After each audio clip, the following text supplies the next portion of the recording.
Sam said, "All right, everyone stay still. What's going on here anyway?" The boy that had been holding Calvin saw Pete laying still and turned to Jim. He said, "You a-hole. He's going to beat you to a pulp when he wakes up." He looked at his friends and said, "Come on, let's get Pete in the car and get out of here." Sam yelled out again, "I said don't move. You three get on the ground on your stomach and stretch your arms and legs out. Move now." Once again the boy who had been holding Calvin spoke. He said, "Screw you, Sam. We're out of here, and you damn well better not try to stop us if you know what's good for you." About that time, another patrol car came from the opposite direction and a deputy sheriff got out of it. By that time, Sam had his weapon pulled and said, "This is your last warning. Now get on your stomach and spread them." About that time, the two boys trying to move Pete dropped him and stood back. One of them looked frightened and said, "I think Pete's dead." He turned to Jim and said, "You a hole. You killed Pete. There ain't a hole deep enough for you to hide in and be safe now, shithead." He started for Jim, and the deputy caught him and threw him to the ground. Before he could resist, he found himself handcuffed. The deputy and Sam quickly subdued the other two young men before turning to Jim and Calvin. By this time, Cheryl and Sarah had exited the house and were hugging Calvin. After she had determined Calvin was okay, Cheryl moved to Jim and hugged him. She looked at him and asked, "I saw them holding and hitting you, so I called the police. Are you okay, Mr. Ross? I have to thank you again for helping Calvin, don't I?" The deputy sheriff checked on Pete and stood, turning to look at Jim as he did so. "The kid's right. This one's dead. What happened here?" Sam spoke up and said, "When I arrived, two of the boys were holding Jim here and Pete was beating him. As Pete stepped toward Jim, Jim kicked upward and got him under the chin with his foot. Pete collapsed and Jim and the two guys holding him fell backward. They were just getting up when you arrived. By now there was quite a crowd standing around." Sam and the deputy were asking the onlookers to step back when an ambulance and highway patrol car arrived. It was 2 hours before all the statements were taken and Pete and his friends had been transported. Jim was allowed to return home but was told, naturally, not to leave the area. The autopsy done on Pete showed he died instantly of a broken neck. Jim and Calvin continued to run and exercise. Calvin was beginning to put on muscle, and his running had improved, so Jim was hard-pressed to keep up with him. They were now running 5 miles a day and loving it. Surprisingly, somehow, Sarah had managed to insinuate herself into the daily routine too. She did not run as far as did Calvin, but each day she did more. She tried hard and followed Jim's instructions minutely, both during the warm-up and cool-off as well as during the run. She exercised and did the weights correctly also and was showing vast improvement. After his sessions with the children during the day, Jim continued working on his property. From time to time, he would grind some flour or meal for neighbors. As people discovered the mill working, they would stop to watch. From time to time, they asked if they could purchase some of the stone ground flour and meal. On non-school days, or sometimes in the evenings, he would look up and see either Calvin or Sarah or both. Many times they were working, doing odd jobs for him without his requesting they do so. He would chide them about that, but they would just look embarrassed and blow off his comments or suggestions they go play or study. One day Sarah said, "But Mr. Ross, we like to be with you and help you. It is so cool to watch the mill working and to package the corn meal or flour. Besides, you need the help. You take a lot of your time to exercise with us. We feel like we need to do something to help you." Jim decided since he was grinding grain for his neighbors from time to time, he would take a page out of the old miller's book and do it for a share. He went back to the accepted share of years past and kept half of what he ground as compensation for his work. After the meal and flour was ground, he bagged it, as he did the grain he purchased and ground. All the meal and flour was placed in 1 pound or 5 pound bags and set out for resale. Jim had built shelves for the front room of the mill side of the building for display of his meal and flour. This had been the retail store part of the building during its time as a feed mill and farm store. He didn't sell much at first, but as the weeks went by that winter, more and more product was sold. He began having phone calls wanting to know if he shipped. Jim was talking to a few of his friends that came down for coffee with him one morning when he began complaining about how much time it took him to grind and sell the meal and flour. One of the men said, "Are you making any money out of the deal, Jim?" "Yeah, I'm not getting rich, but I do make something. I sure as hell wouldn't do it for free." "Well, I know you sort of adopted the Dotson kids. I've seen them helping you some, and I know you let them exercise with you. Why don't you see if maybe Cheryl wants a little part-time job helping with things? I know she wants to find a job, but so far all she can find is full-time work in Centerton. She told my wife she didn't want to be away from her kids that long. She'd have to leave here about 6 in the morning and wouldn't get home until nearly 6:30 at night. She doesn't feel they are old enough to be alone that long before and after school. Paying someone to watch them, then buying the gas and so forth to get to work would take a big chunk of her pay. Maybe if you could pay her just a little to help you, it would be a good thing for both of you. The price of gas and childcare nowadays, I bet she would spend half of her pay just to be able to work. This could be just what she needs to make things a little easier for her. I know she has to pinch pennies to get by on just her and the kids' social security. I hadn't thought of anything like that. I don't need much help most days. You really think she'd be interested in something like that? Hell, I don't know. All you can do is ask. Jim thought about his predicament for a couple of days and couldn't decide what he wanted to do. On one hand, he needed something to keep himself busy after he finished getting his building and the dam up to snuff. On the other hand, did he really want to become a miller? He liked most of the people in the small town, and his place was rapidly becoming a local hangout. Hell, he had to start accepting donations for coffee because it got so expensive to furnish it for everyone who dropped in to visit.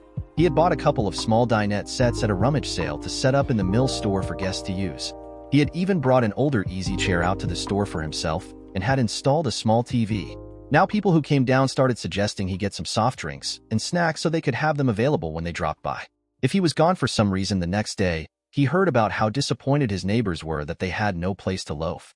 Finally, he decided to talk to Cheryl and see what she thought about things. The next morning after exercising with Calvin, Jim asked if he might come in for a drink of water. Cheryl was in the kitchen preparing the breakfast for the children and drinking her morning coffee. After Jim had his water, she offered him a cup of coffee. He smiled and took it. He made sure to drink it slowly as he and Cheryl exchanged small talk and watched the children eat their breakfast. Finally, the children finished breakfast and ran outside to catch the school bus. Cheryl was watching Jim with a thoughtful look on her face. He could tell she was wondering why he was hanging around. It wasn't like him to do that. In fact, he rarely even came into the house at all. Finally, Jim finished the last swallow of his coffee and leaned back in his chair. His army experience tended to make him gruff, businesslike, and to the point. He looked at Cheryl and began speaking. He said, "Cheryl, I can see you are wondering why I am hanging around like I am this morning. I've been thinking about some things for the last several days, and I need to talk to you about some of them." Jim noticed a worried look come over Cheryl's face, and he slightly raised his hand in a halting motion. He continued talking. He said, "Oh, don't worry. It's nothing bad, I don't think. Well, at least I don't think it's anything you have to worry about anyway." Jim explained how his milling was taking off and how he was having several locals drop in to drink coffee. He talked about how he was getting orders for his goods requesting he ship them, and about how people were starting to come to town just to visit his mill. He explained how he was almost busy enough he would not be able to do everything that needed to be done. Jim looked at Cheryl as she sat listening to him and continued, "Joel was drinking coffee with me the other day when I told him about my problem. He almost immediately came up with a suggestion that might help me. He told me you had been looking for part-time work and couldn't find anything that would work for you and your kids. He suggested I ask you if you would like to work for me part-time at the mill. I can't afford to pay much more than minimum wage, and I don't know how many hours we could find you, but I guess it would be at least 20 hours a week. If the business grows, it could even be more. Would you be interested in something like that?" Cheryl sat in shock. She had been afraid Jim was going to ask her out or something, and she had no idea how to handle that. It had only been 18 months since her husband, the love of her life, had died, and she wasn't ready for another man to come into her life. She had been worrying how to let Jim down easily, and now she didn't know what to say. She was having trouble even making her mouth say anything, much less anything that would even sound sensible. Finally, Cheryl forced herself to speak. She said, "I don't know what to say, Jim. I just never thought about finding a job here in town. Joel is right. I have been looking for work, but I just never thought about something like this. What would I have to do? What would the hours be?" Jim and Cheryl discussed the job for several minutes, trying to work out just what he needed and what she would be able and willing to do. He told her he would want help shipping and packing his product, help around the mill in general, and perhaps even a gopher from time to time. He promised her he would never ask her to do something too heavy or dangerous for her. Finally, they agreed to think about the offer more and then talk again. Maybe by then he would know more what he really needed, and she would know whether or not she wanted to try something like that. The Saturday after Jim had asked Cheryl about working for him, he was working as fast as he could go. Water mills necessarily run slower than do the modern commercial mills, so even with his large wheels, he didn't put out too much product per hour. He was getting a reputation for providing good product, and his orders were increasing rapidly. This morning, he had 300 pounds of cornmeal and 100 pounds of flour to grind, package, and ship. This was a small order for a large modern mill, but for him, it was a large one. Jim also wanted to produce a little extra of each product to put on his store shelves. He had decided to give Cheryl a week to decide what she wanted to do about helping him and now was sorry he had done so. He really needed some help here today. Oh well, if it all worked out, he would have Cheryl's answer next Tuesday. Jim was using a small hopper upstairs to load the grain into, so he had to climb the stairs many times just to do such a small batch of grain. One of his next projects was to rebuild the larger grain hoppers and flumes so he didn't have to load them so often. Jim was upstairs once again loading grain into the hopper when he heard the buzzer for the front door go off. He hurriedly finished filling the hopper and was heading for the stairs to see what his latest visitor wanted when he heard Cheryl's voice. "Jim, are you in here?" Jim went down the stairs as rapidly as he could and emerged from the stairwell smiling. He said, "Yes, Cheryl, I'm here. I had to go upstairs for a moment to put more grain in the hopper so I could grind on. What can I help you with this morning?" "Jim, I've been thinking about our talk the other day, and I thought maybe if you didn't mind I could come down today and watch. I want to see what you do and see if I am interested in the work and if I think I can do it. Would that be okay?" "Sure, Cheryl. You picked a good day, or maybe a bad day for it. I'm busy as a one-armed wallpaper hanger today. If you want, just sort of follow me around and watch. Feel free to ask questions if you have them." For the next hour or so, Cheryl stuck to Jim like glue. She had a light coating of powder on her from the dust floating in the air. She had picked that up watching Jim mill the grain, load the hopper, and package the ground product. Finally, it was noon and Jim closed off the spillway to stop the water wheel from turning and then disengage the mill wheel. Cheryl watched as Jim walked to the front door and locked it. Jim looked at Cheryl and smiled. He said, "Lunchtime. Do you want to eat a bite with me while we talk about this now? Or do you have something else you have to do?" Cheryl smiled and said, "No, I have the day free. The kids are with their grandparents and all I have to do is sit in the house." "Great. Come on into my house and we'll see what we can find to eat. I was just going to have soup and a sandwich. Will that be okay for you?" "Oh, I couldn't eat your food. I'll just run back home and find something there. We can talk when I get back." "No, Cheryl. I feel like I owe you something for your time this morning. You were a great help packing the meal for me, and I really appreciate it. Besides, it will be nice to have someone to eat with for a change. My day has gone very well thanks to your help. At this rate, I'll be finished in another hour or so, and I had expected to work until late this afternoon." As they prepared and ate their lunch, they discussed the job.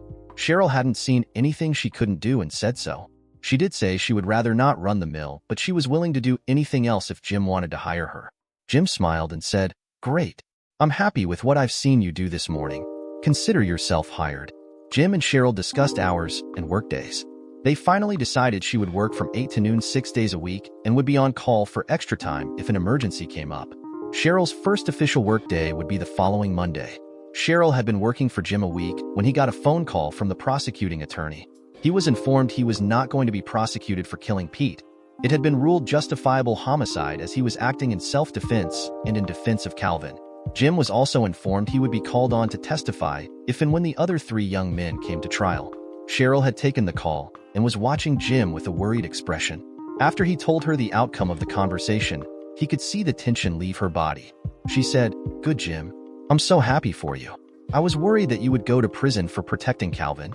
Cheryl looked guilty for a moment, then continued, "Oh, I didn't mean it was good Pete was killed, just that it was good you weren't in trouble." Over the next 2 weeks, Cheryl and Jim settled into a good routine. She was very helpful and he managed to get a lot more done in a shorter period of time.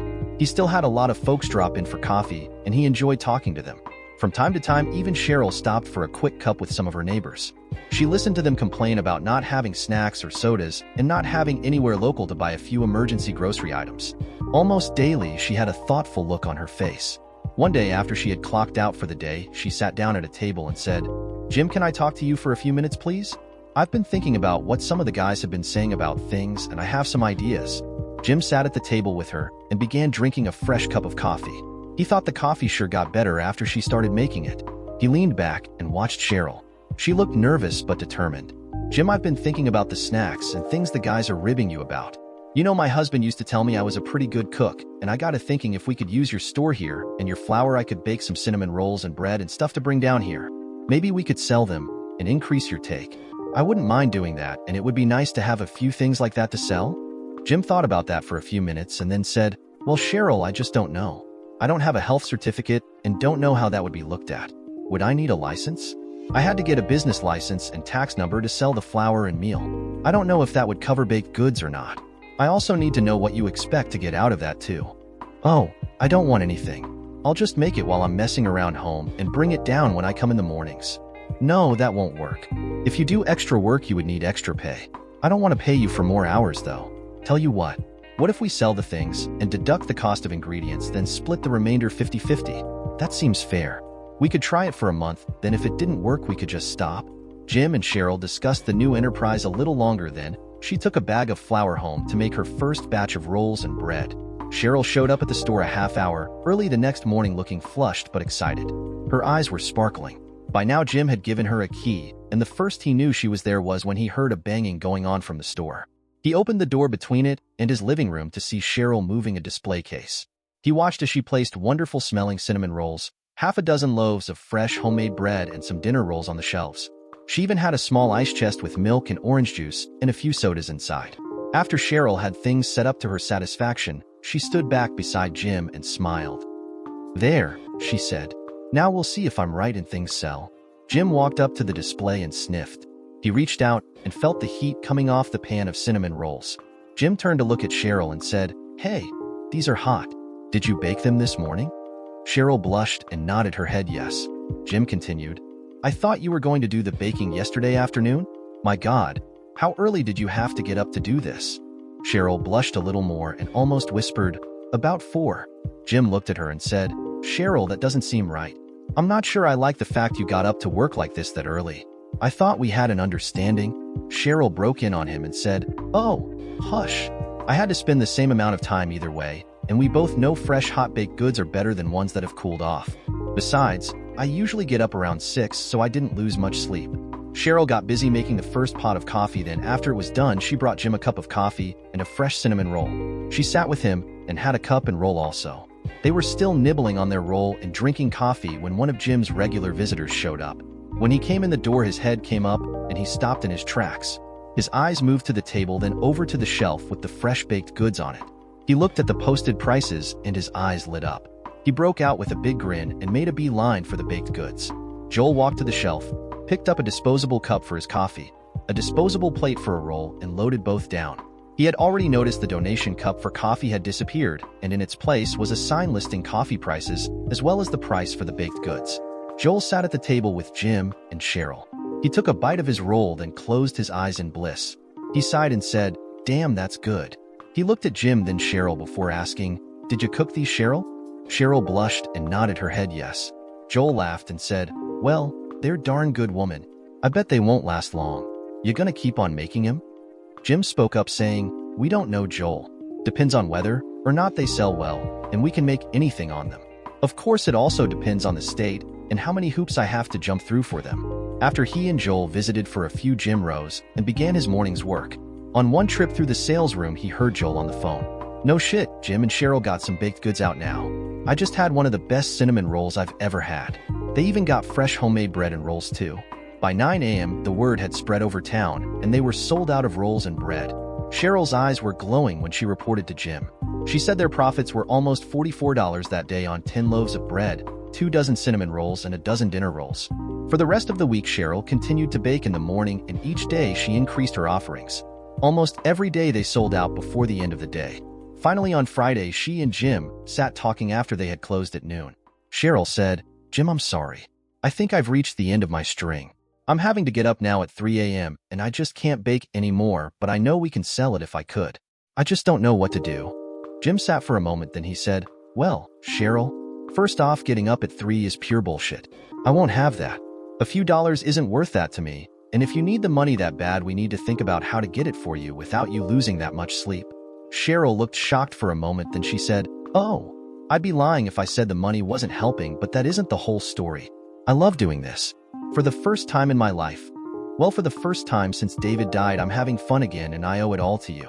Please don't make me stop." Jim sat thinking. He admitted their profits were looking up and it was fun, but he didn't need the money that badly. Finally, he had a thought, and he smiled.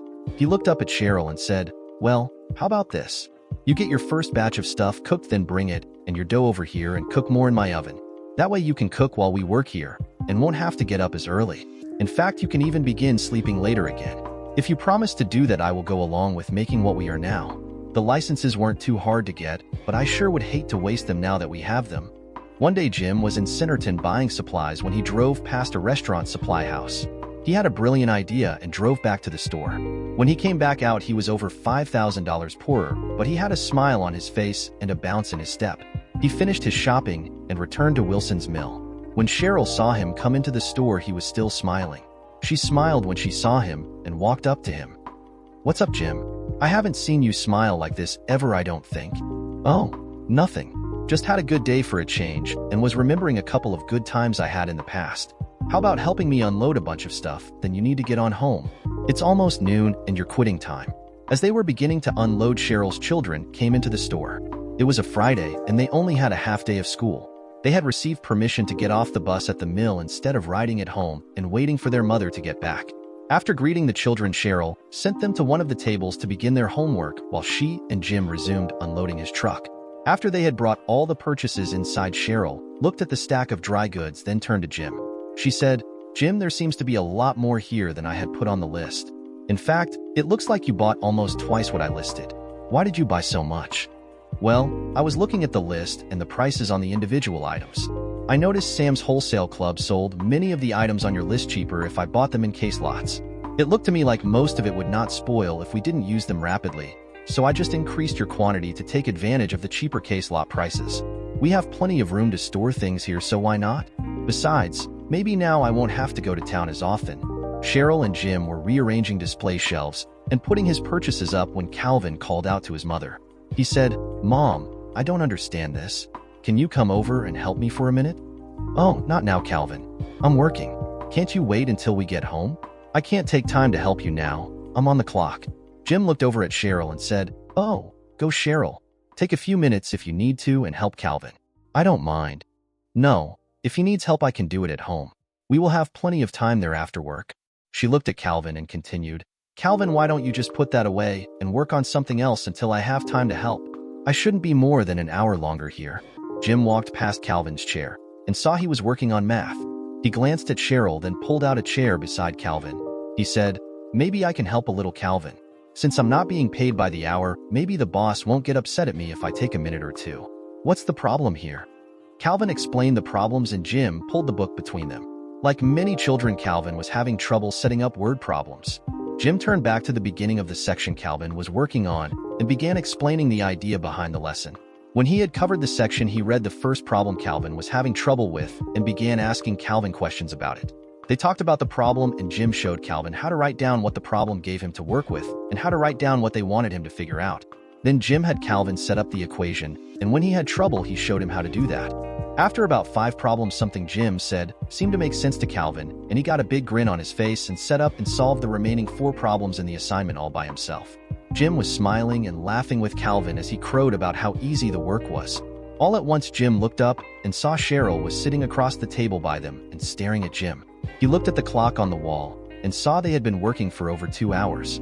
He had never noticed the time going by. Cheryl looked at Jim when he raised her head and said, "I can't believe it. You were so intense you never even heard me talking to you, did you? And you made that look so easy. I've tried to help him with his math before, and I just can't get it.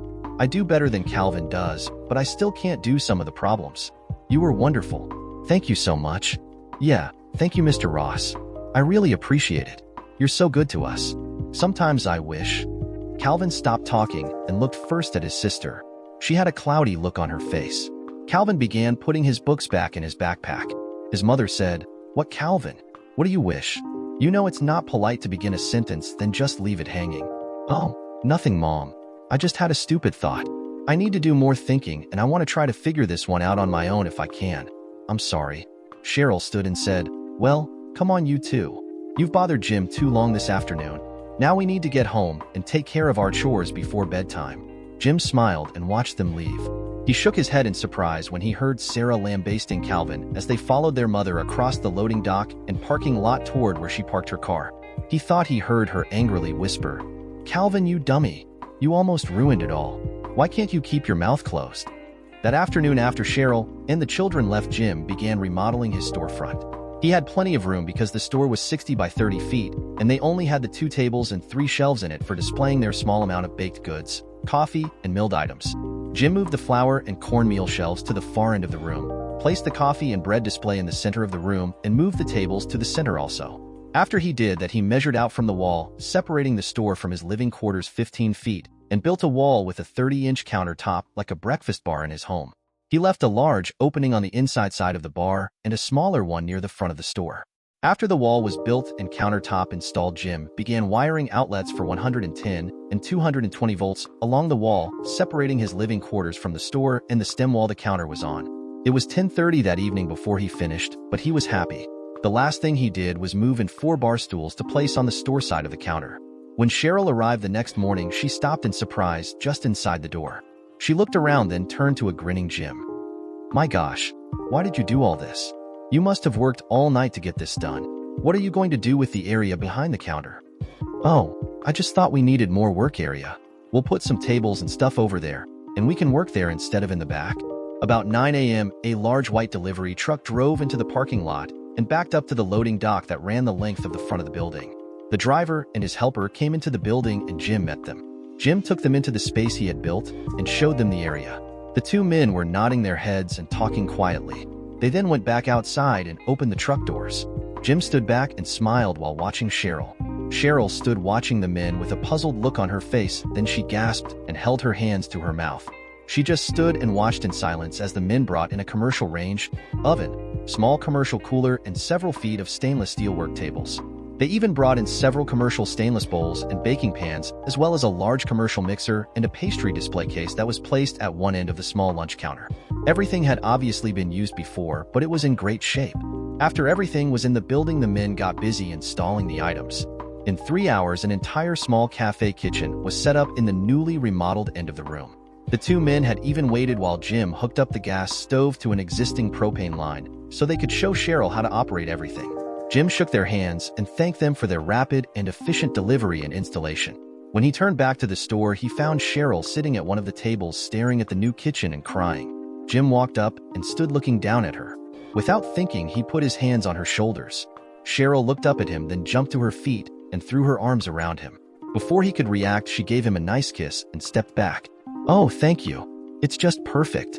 But you shouldn't have. A stove, 2 ovens, work tables and deep sinks, and the cooler too.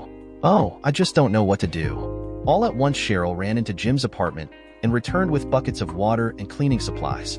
She immediately cleaned all the food prep surfaces, then took the pots and pans into Jim's home, and he heard her washing them. While Cheryl was washing the cooking utensils, Jim got busy and crawled under the counter and hooked up the deep sinks to his water supplies and drains. He was glad there had already been a sink in the room, as it made the job a lot easier.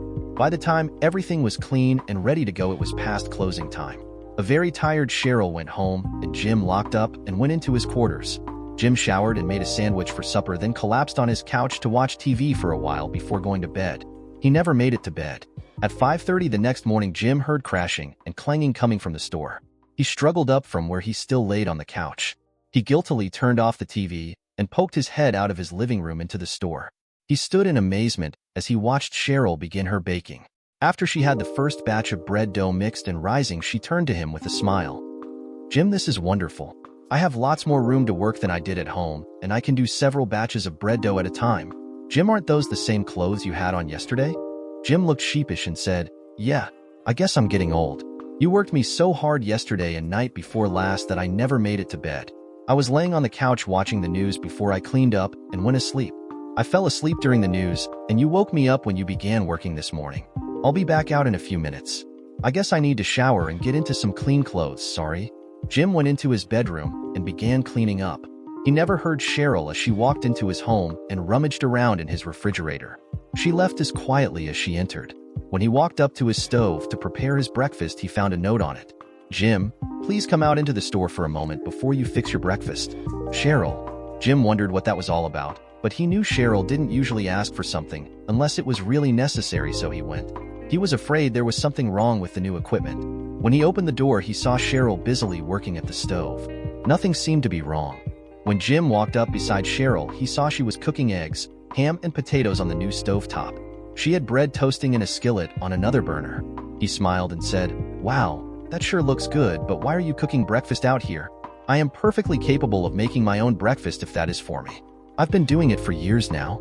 Jim, I didn't eat at home, and I thought I would have time to make breakfast here while I worked on the bread." I hope you don't mind, but I left a note for the kids to come down here as soon as they get up so I can feed them too. Don't worry, I brought food from home for them and for me. I hope you don't mind, but that way I can work and still make sure they get a good meal in the mornings."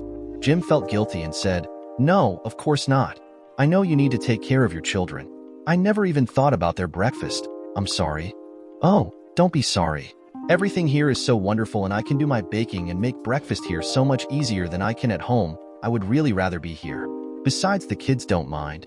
It's only a quarter-mile or so walk for them, and they can catch the bus right out front just as well as they can at home. It will work perfectly for us if you don't mind." "No, that's fine. It's a good idea, in fact. Sorry, I didn't think about it." After they had finished the meal, Jim leaned back in his chair. He complimented Cheryl on the food and said, "I'm glad you thought of this. I haven't enjoyed a breakfast like that in several months." Cheryl looked a little guilty and bit her lip, then she smiled and said, "Jim, I have a confession to make. Oh, I needed to feed the kids, but I also wanted to show you how easy it was to cook on this new stove. You saw how I managed to do that, and still we have bread and rolls cooking at the same time? Jim, we have the stove top and we don't need it to bake. Would you be upset if I started offering simple breakfasts? I could offer biscuits and gravy and maybe some meat and eggs and hash browns. We have the cooler to keep milk and other cool items in. I can even stock it with our sodas and get them out of your refrigerator." Jim laughed and said, "Okay, Cheryl. I know when I'm beat. Do whatever you want. Same deal as with the bread. Just give me a list of things to buy, and I'll make a run to town today or tomorrow." Once again, Cheryl's excitement got the better of her, and she leaped into Jim's arms. She gave him another kiss. Jim and Cheryl heard Sarah say, "Mom?" Cheryl dropped from her tiptoes to the flat of her feet. The couple was beginning to pull away from each other.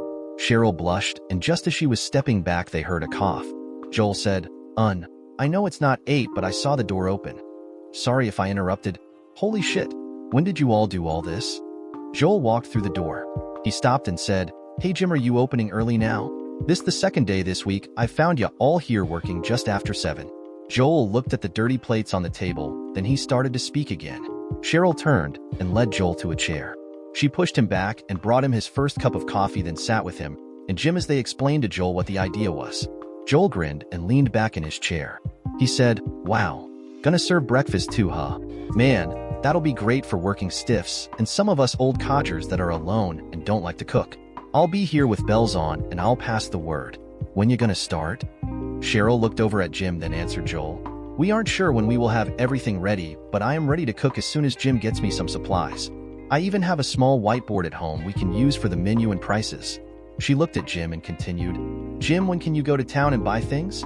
Jim laughed and looked at the obviously excited Cheryl. "Well, if you would try to take care of things here today, I can put off the small amount of grinding I have to do and go get the supplies now. Do you have a list ready for me?" "No, but I'll do it right now. Can I get anything I want? Or is there something you don't want me to make?" "Just keep it simple, Cheryl. You know, baking supplies, breakfast meats, eggs, and so forth." While Cheryl was making the list, Jim worked grinding his grain. He almost had everything ground he needed to do that day when Cheryl came to him with her list. Jim looked at it and was shocked. Not only was it a long list, but it was full of many items he didn't see any use for in baking or as breakfast items. Finally, he asked Cheryl about some of the items. Cheryl blushed and said, "Well, I thought since we had that huge cooler and a lot of the space was going to waste, I thought we should just as well buy some things that we could maybe sell, like the juice and extra milk and dairy products and so forth. I can use many of the items and most of them don't spoil rapidly if they don't sell. Do you mind?" Jim laughed and said, "No, I guess not, but let's keep it down, okay? I'll get these things and get back as soon as I can. But why the cake pans and the small individual 3x2x6 pans?" "Well, I thought since I was baking anyway, I might make some cakes to see if they would sell. The small individual pans are to make smaller loaves of bread for hoagie buns. I need the flavorings to add to some of my baking to change the flavors. Trust me, it's all useful and won't spoil before we use it up." Finally, at almost 3 in the afternoon, Jim came into the store. He looked tired but was pleased with himself. He found Cheryl cleaning the kitchen area and said, "Damn, I'm glad to be back. That trip was murder. I got more of some of the things than you asked for, so I don't have to go back as often. We can store it in the back if there's no room here. Do you have to get back home now, or can you help me unload first?" When Cheryl walked outside, she saw Jim's truck backed up to the loading dock. The bed of it was stacked full of dry and canned goods. The rear seating area had several boxes of refrigerated and frozen items. She stopped in shock and said, "Jim, this is way more than I had on the list. Whatever possessed you?" Jim grinned and broke into her statement. He said, "Heck, Cheryl. Everyone's complaining about not being able to buy groceries and so forth here, so I just picked up some canned goods and so forth to sell also.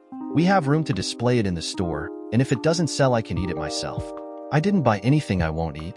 It took almost 3 hours to unload the truck and stock shelves and put away the items Jim had purchased. He had several cans of food items, fruit, soup, cereal, and so forth. He had even bought some boxes of candy bars and snack chips.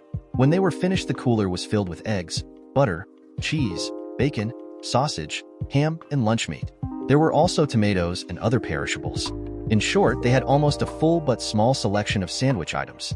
Jim had also bought some potatoes, onions, and other root vegetables, as well as salad fixings. Cheryl looked at the items and turned to Jim. She asked, "Jim, it looks like we could even serve light lunches. Did you intend to do that? There is no way you can eat all this sandwich stuff before it spoils." Jim grinned and said, "Cheryl, I don't care. If you want to work an hour or so longer and serve lunch, we can try it. I can't see us selling much, but if you want to try, I won't forbid it. I just got carried away. I had intended to buy lunch items for us, but I found it was so much cheaper by the case, I just told them to load the cases up. My deep freeze inside the house isn't full, so I thought we would put the frozen finger foods, hamburger patties, and so forth in it. If we can sell some of it, fine. If not, I will eat it eventually. I am going to buy a glass front freezer for display out here, and we will put some things in it to sell and others for our use. I will buy some ice cream to resell later also." The two friends sat in their chairs and rested after they finished unloading. Cheryl was slowly sipping a Pepsi when she said, "Oh, I almost forgot. Did you see the paper today? Those two a-hole friends of Pete's got a 2-year sentence for the assault on you and Calvin. They did a plea bargain, so we won't even have to go to a trial and testify. The judge suspended the balance of the sentence, limiting them to time served if they remained out of trouble for the next 5 years. Now we can finally stop worrying about that and get on with more pleasant things."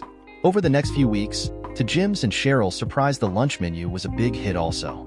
Business picked up for several days until it finally leveled out. They averaged selling 15 to 20 full breakfasts, and to their surprise, they sold 40 to 50 lunches. About the middle of the second week, Jim had to purchase and move in 3 more tables to seat the lunch crowd. Many local farmers whose wives worked in town came in for a hot lunch and boosted business.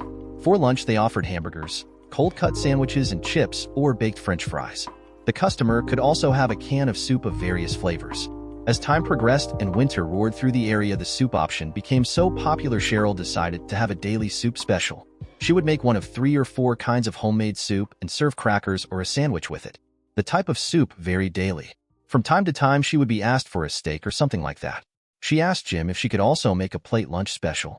When he gave permission, she alternated fried chicken and the trimmings, roast and the trimmings, hamburger steak and the trimmings. Of course, all the specials came with fresh homemade bread and rolls. Now Cheryl's day began at 5:30 in the morning and was ending at about 3:30 in the afternoon. She was still paid by the hour for her work in the mill, but took her original half share of the profits on the baked goods and meals she served. As the old mill began offering more and more items for the locals and tourists to purchase, Cheryl's children began being called on to help out. Jim always paid them for their labor, and they became almost a fixture around the store. Even when they weren't working, they seemed to hang around, as did their friends.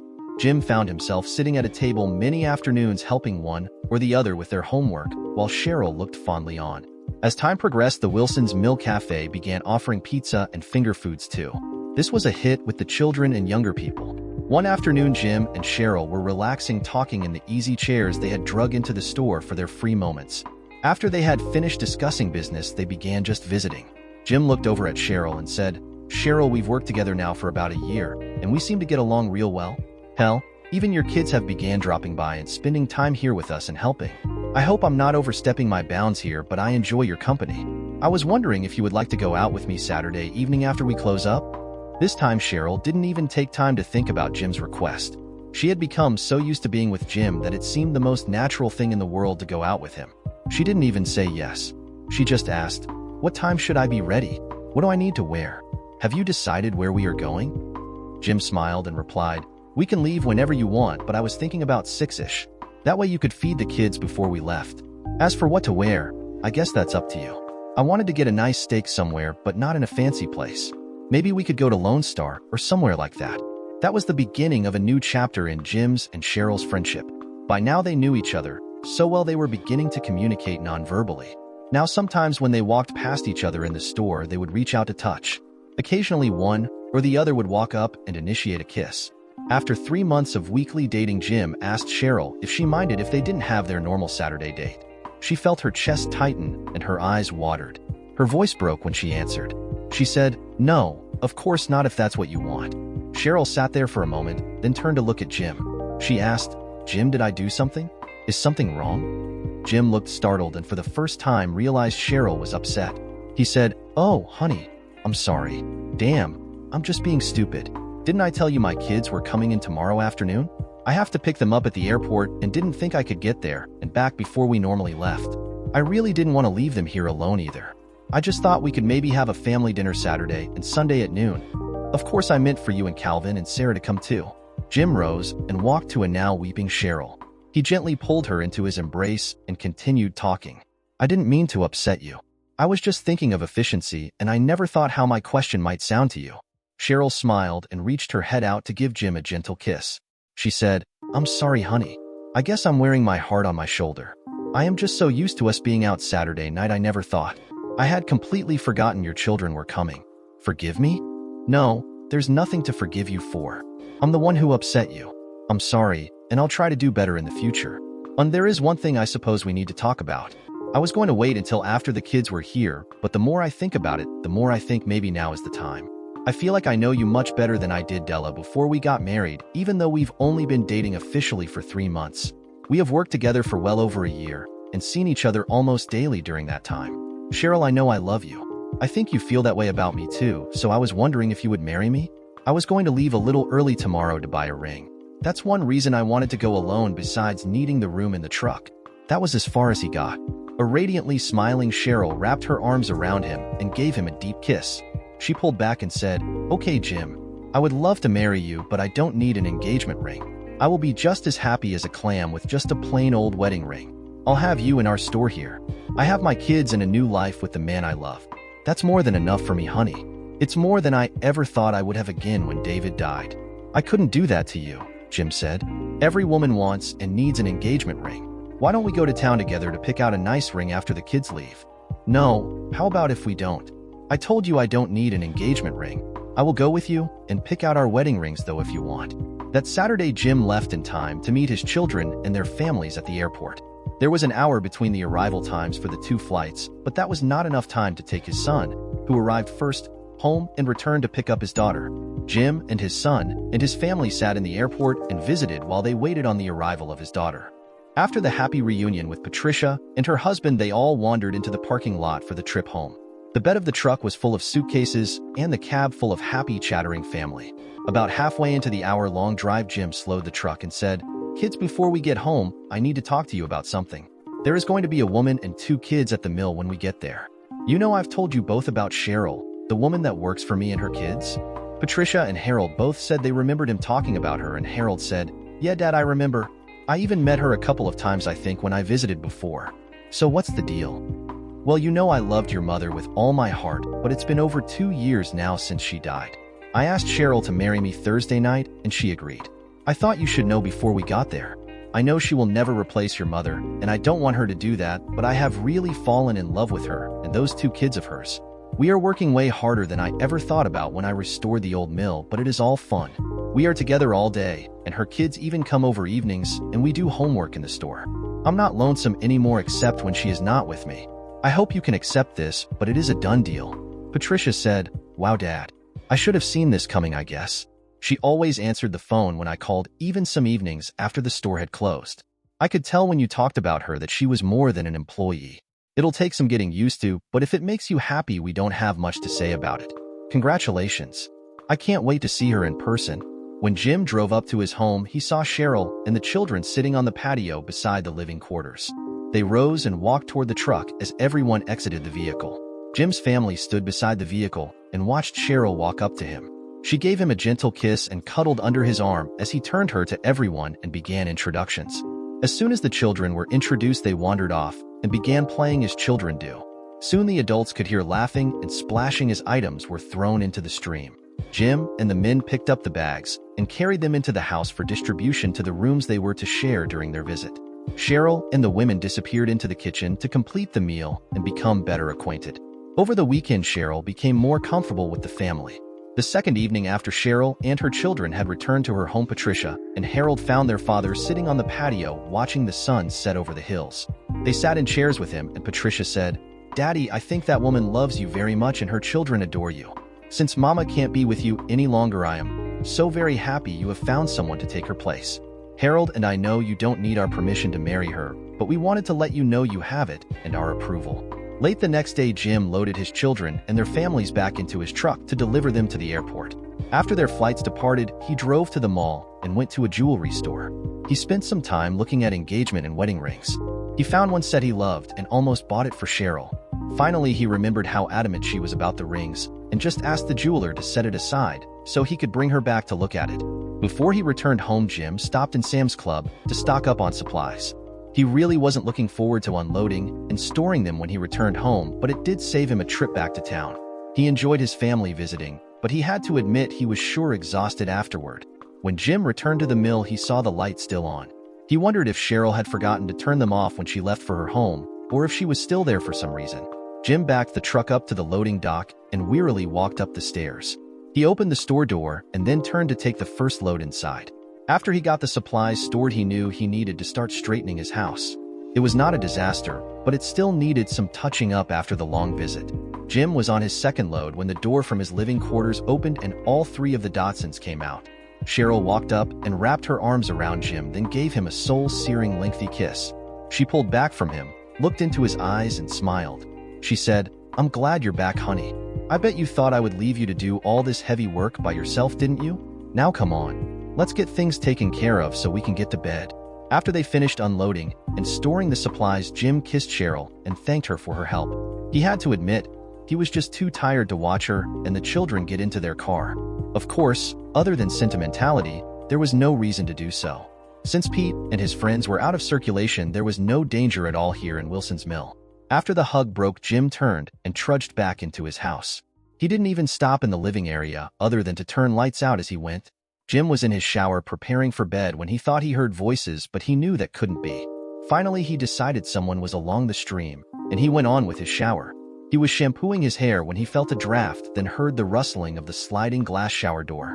Before he could even lower his arms, he felt arms slide around his chest and two soft orbs pressed into his back. A head rested on his back, and Jim heard a sigh. Jim jumped and turned in the shower. Of course, he was sure it was Cheryl because no one else had keys to his house. When he saw her, he asked, "Cheryl, what are you doing here? I thought you and the kids were going to bed." "And where are the kids anyway?" Cheryl smiled and stood on her toes to give Jim a gentle kiss as she rubbed herself against his rippling chest. She said, "Oh, I sent them up to bed. I told them not to bother us until at least 6 in the morning. Sarah knows how to start the bread dough, and I told her to be sure to do so. I want to be up by 6 to make sure everything is going well, but until then, we have some alone time. Do you mind?" "Hell, I'd be crazy if I said I did, but do you think it's wise to let them stay alone in your house? I know Calvin is 17 now, and Sarah is 15, but..."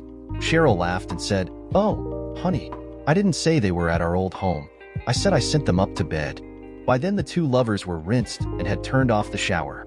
Jim could clearly hear water trickling down the drain pipes from upstairs. He smiled and said, "Oh."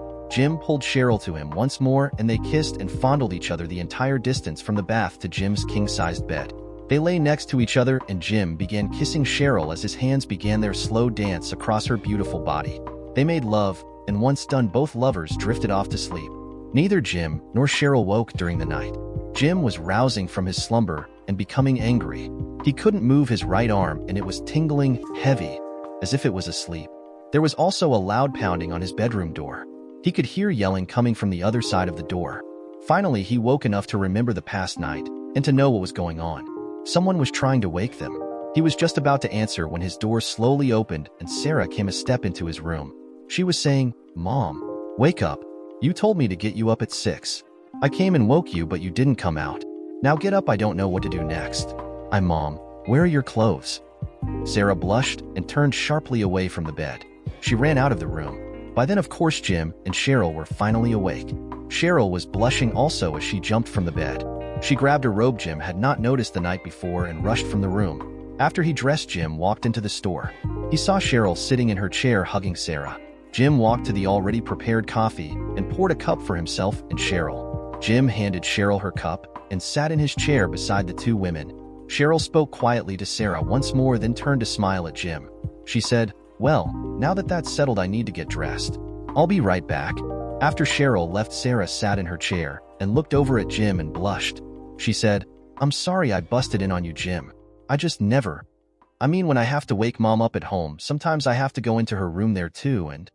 Jim smiled and held out his arm for Sarah. He said, "Come here, honey." Sarah moved to him, and he pulled her onto his lap and hugged her. After he released her, she continued leaning on his chest. Jim said, "Sarah, honey, I know you didn't intend to see us, but you need to realize your mother and I are a couple now, and we are deeply in love. We sleep naked, and we do what married people in love do. We're not angry with you this time. I know, and I am sure your mother knows, you didn't intend to catch us in anything, and that you were trying to do what you were told to do. You just need to think before you take action, any kind of action. You knew your mother and I were in our room together, and you should have thought about what you might see or interrupt. Just think how you would have felt if your mother or I had walked in on you and your boyfriend and caught you naked together or making love. I know, Jim, and that's just about what Mom said. I'll be more careful next time, I promise." "Great, that's all we ask. Now, young lady, why don't you scurry over there and start making us a nice breakfast? We're already behind on the day and need to get this show on the road." The first weekend of October, Jim and Sarah got married. Calvin gave her away, and Sarah served as maid of honor. Jim's son was his best man. It was a small wedding, not? It started out to be a small wedding for just family, but then it snowballed. Jim had already made many friends in the area, and Cheryl was born and raised there, so she knew everyone almost. As the weeks before the wedding wound down, Jim and Cheryl found more and more of their local friends, asking if they could come to the wedding also. Then the real fun started. Jim began getting phone calls from friends of his that he was in the army with. To a person, they informed him they had heard he was getting married and hinted they wanted to attend the wedding. By the time the wedding day arrived, the guest list had swollen to almost 200 people. Jim and Cheryl got married alongside the mill pond, but they had to move the reception to the Fieldings Resort. Jim got married in his uniform because that is what Cheryl wanted. Of course, when the military guests found out about that, they all decided to wear their uniforms also. The local paper published an article on the wedding and even had a photograph of the guests as the bride walked down the aisle. There was more brass there than at many military funerals. There were 3 general officers, 5 full colonels, and 3 lieutenant colonels, and 4 majors. There were also 15 assorted senior enlisted men and women and 1 chief warrant officer. Cheryl's head was spinning by the time she had been introduced to the distinguished guests, and it was spinning even more after she had been regaled with stories of Jim's exploits during his Army career. She cried when she heard the story of how he won his Silver Star and quaked at the thought of how close he came to buying the farm on that mission. It was 4 days after the wedding before all the guests from out of town had departed. The Fieldings Resort had been filled to overflowing with wedding guests, and some had stayed in Cheryl's old home. Jim's family stayed with him. After the last guest departed, Jim and Cheryl met in the living room of what had been his old quarters and hugged each other. Without talking, they moved to the couch and cuddled as they relaxed together in the peace and quiet of their home. The children were staying in Cheryl's house for the next week, so the couple could have time together. The next several months were hectic to say the least as the children moved into the mill with Jim and Cheryl, and they rented out her old home. By now the children were helping in the mill enough that Jim and Cheryl had several hours a week free time. Calvin had learned how to grind the grain, and Cheryl had taught Sarah how to make the bread and meals. When the children were out of school, they helped run the operation. By now Jim had signed a contract to sell his branded cornmeal and flour to a small local grocery chain. He had contracted with a local farmer to purchase grain directly from him for grinding. The mill ran almost constantly from breakfast until closing time at night. While Calvin and Sarah were in school, they hired some young people to help during the busy times of the day. The week before Calvin graduated high school, he and Sarah came into the living room after the family had supper. They sat facing their parents and began fidgeting. Finally, Jim couldn't take it any longer and said, "Okay, you two. Something's up. Why don't you just spit it out so we can all relax again?" Calvin looked at Sarah, then over at Jim and his mother. He began talking. "Jim, Sarah and I are almost out of school now, and we've been thinking about the future. We know we need to get more education, and we will have to work after school. That's not the problem. We have both talked about it, and we just don't want to leave home to find a job. I like to operate the mill, and Sarah likes the cafe and store. We've been talking, and we wondered if you would consider expanding the business and hiring us to run it for you or with you. I know we can't grind much more grain with the setup we have, but I think we can increase production some by adding a couple of small wheels in the equipment room and maybe even working longer hours if we needed to. I will need some work during college, and I can work some weekends and the summer to help there. Jim was sitting watching the children. So far what Calvin had said surprised him, but now he got the real surprise. Sarah began talking. She said, "Jim, Mom, I love running the store and talking to everyone. When I graduate high school, I want to go somewhere and learn to cook better. Then I want to see if we can serve evening meals here also. I was thinking maybe Friday and Saturday nights and have a good meal on Sunday noon. I know that would run the cafe and store 7 days a week, but I would be willing to take weekends, so you have time off, Mom. Almost ever since you began serving food, people have been asking about evening meals. I have talked to some of the cafe owners in Prineville and Steelville about their business. They say breakfast and lunch are the big meals Monday through Thursday, but their Friday and Saturday evenings are great. I think I can put out a better meal weekends and take some of their business plus pick up some from areas they don't pull customers from. I know we can't expand much more here because of the space, but I was thinking we could maybe add a small kitchen and dining room on the end, or use this entire space for dining and add a small store on the end of the mill building. Either way would work, I think, but I think we could maybe get more tourists to eat with us if we let them eat in an authentic old mill." Jim sat and looked over at Cheryl after Sarah quit talking. He raised his eyebrows, then turned to Sarah and said, "Well, you two seem to have been thinking about your future, but I'm not sure you really know what you're asking here. Your mother and I are getting older. I know we're not old yet, but I don't want to expand and find out when we get older and want to travel or just sit and rock that the business owns us and we have to keep working until we die. Your mother and I will talk this over some. Before I will do anything, I want you two to do more work on this idea. I want you to find out what it would cost to expand, get price estimates on building materials and furniture. Try to do more research to find out if we can expand to evening meals successfully and what it would cost to do that. I also want you to think really hard about what you have asked me as far as working goes. If we do this, you kids will not have much time to date or socialize because I would only be doing it for you. That means you would have to do the majority of the work, and that would cut into your personal time. We will not discuss this again for a month. When we meet back on this, I need you to give me your answers on everything we've talked about this evening." 2 years after they married, Jim found Cheryl sitting in the store after the breakfast rush. She was looking out the window, watching the traffic with a blank expression on her face. Jim became worried, and he sat beside her. "What's the matter, honey? You've acted strange for the last several days. Have I done something to upset you, or are the kids having some kind of trouble?" "No, Jim, but I've been thinking. We have a wonderful life now, and I love you to pieces, but there's something missing. You have your children, and I love them as much as I can. I have my children, and I know you love them, but Jim, we don't have our child. I have been wondering what it would be like to have a baby for you. I want to have a baby by you, but I didn't know if you would do that for me." "Oh, Jim, I want your baby with my whole heart. Can we please have just one more child?" Jim sat in shock for a moment. He had never considered another child, but the idea did not repel him. He pulled Cheryl into his arms and gave her a gentle kiss on the top of her head. He said, "Cheryl, I had never considered that, but I don't think I am against it. I am afraid I might not be too much help to you with it, though. You know I am 47 now, and by the time a child is born and raised, I will be in my late 60s. If we are going to do this, I think we need to do it now." "Really? Oh, yes, please. Can we have a baby that is wholly ours? I can stop taking my pills now, and we can work on it really hard." Jim laughed and said, "Okay, let's do it, honey." Dear listeners, please share your thoughts in the comments section below, and don't forget to like, share, and subscribe.